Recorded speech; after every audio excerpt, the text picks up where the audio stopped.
Hello दोस्तों, स्वागत है मेरे यूट्यूब चैनल पे। आज मैं लाया हूँ लाइब्रेरी मैनेजमेंट। सबसे वेरी इंपॉर्टेंट, जितना कि बच्चे लोग क्लासिफिकेशन और कैटलॉग के बारे में जानते हैं, उससे भी ज़्यादा इंपॉर्टेंट है पुस्तकालय में लाइब्रेरी मैनेजमेंट के बारे में जानने के लिए, प्रबंधन के बारे में जानने के लिए। आज मैं पूरे क्लास में कंप्लीट करवा दूंगा मैनेजमेंट के बारे में, क्या है, कब आता है, किसके द्वारा आया है। चलिए स्टार्ट करते हैं। मैनेजमेंट है क्या? जैसे कि क्लासिफिकेशन आप जानते हैं कि किसी बुक को हम क्लासीफाइड करके कॉल नंबर, क्लास नंबर करके हम क्लासिफिकेशन कर सकते हैं, लेकिन उतना ही अनुसार मैनेजमेंट की, जैसे आप कोई भी काम करने जाते हैं, वास्तव में काम करने वाले से उनसे क्षमता अनुसार पूर्ण कार्य लेना तथा अपने संसाधनों में बेहतर उत्पादन लेना ही प्रबंधन है। जैसे कि हेरनी फेयोल के द्वारा क्या बोला गया है, इंपॉर्टेंट है और याद रखिएगा, क्योंकि एग्जाम में केबीएस हो या एनबीएस में ये पूछा जाता है कि हेरनी फेयोल द्वारा क्या बोला गया और किनके द्वारा क्या बोला गया।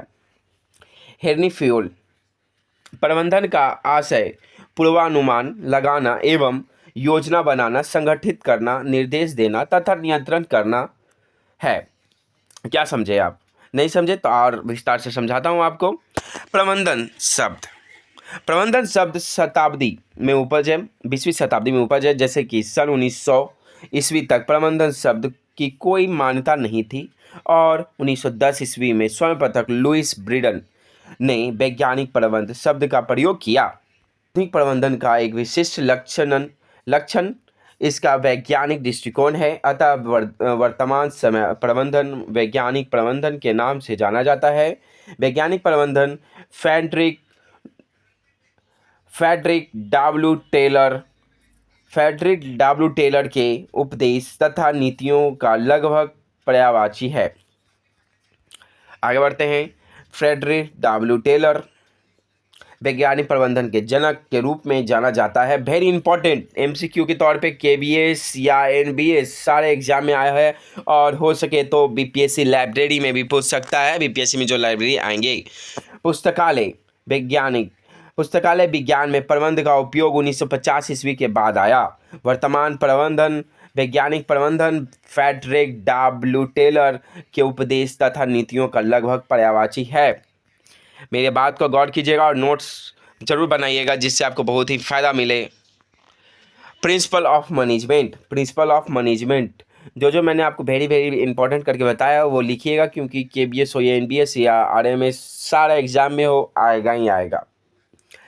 प्रबंधन का कोई सार्वभौम सिद्धांत नहीं है, इंपॉर्टेंट ये नहीं है। हर्बर्ट साइमन के प्रबंधन के सिद्धांत को लोककृत मात्र कहा है, फिर भी सर्वप्रथम हेनरी फेयोल ने प्रबंधन के 14 प्रमुख सिद्धांत का प्रतिपादन किया है, जो निम्नलिखित हैं। 14 सिद्धांत इंपॉर्टेंट है और मेन किसने दिया है आपको याद है? हेनरी फेयोल ने दिया, हेनरी फेयोल जी ने दिया है। याद रखिएगा, ये 14 सिद्धांत के बारे में पूछता है आपसे, ठीक है। चलिए मेन हम आपको बता देते हैं जो इंपॉर्टेंट है कि कौन कौन थ्योरी दिए हैं, कौन बाई किनके द्वारा है।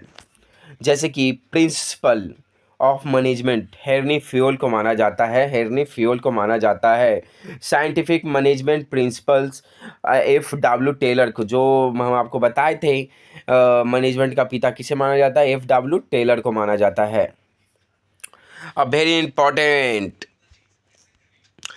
सिक्स सिग्मा तो इम्पॉर्टेंट है नहीं, बिल स्मिथ द्वारा दिया गया 1986 में, लेकिन इम्पॉर्टेंट है थ्योरी एक्स और थ्योरी वाई किसके द्वारा दिया गया है? डीएमसी ग्रेगोर के द्वारा दिया गया है। इंपॉर्टेंट क्या है आपको पता है? एक्स का मतलब क्या है और वाई का मतलब क्या है? मैं इसके बारे में विस्तार से समझा देता हूँ। एक्स का मतलब है, कोई भी आप लाइब्रेरियन बनते हैं तो आपका अनुसार कैसे कोई कोढ़िया आदमी बन जाता है या किसी को जानकारी ना हो तो वो ये कटकुट का निशान दिखाता है कि मुझे करने का कोई शौक नहीं है, आपको आना है तो आओ, नहीं आना है तो मत ही आओ, यही बेहतर है। और वही है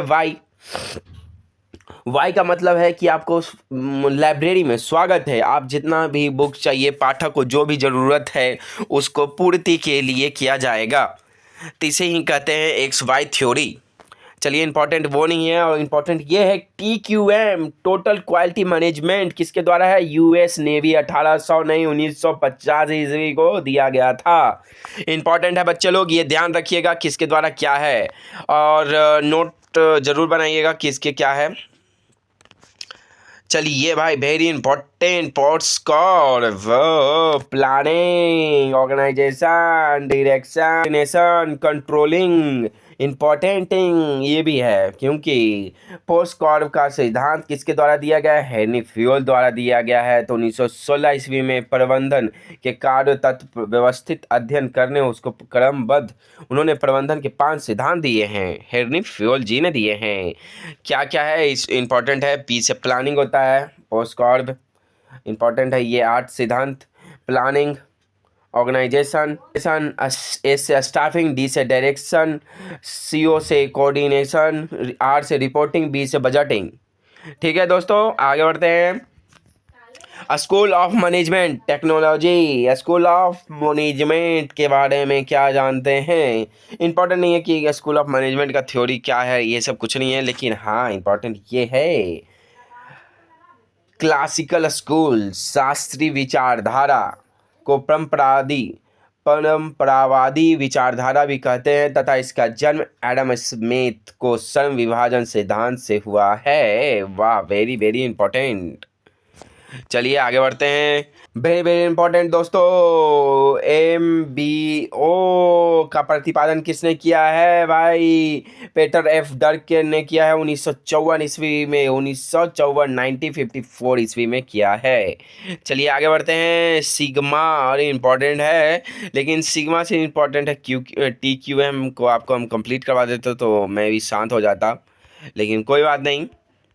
टोटल क्वालिटी मैनेजमेंट के बारे में मैं बाद में बता दूंगा। जैसे कि इंपॉर्टेंट ये देखिएगा, FW टेलर को फादर ऑफ साइंटिफिक मैनेजमेंट माना जाता है। याद रखिएगा, क्योंकि एग्ज़ाम में हर बार आपसे पूछा जाएगा। और चलिए दोस्तों, आज इतना ही, फिर कल मिलते हैं नए वीडियो के साथ। मैनेजमेंट को कंप्लीट कर दूंगा। धन्यवाद।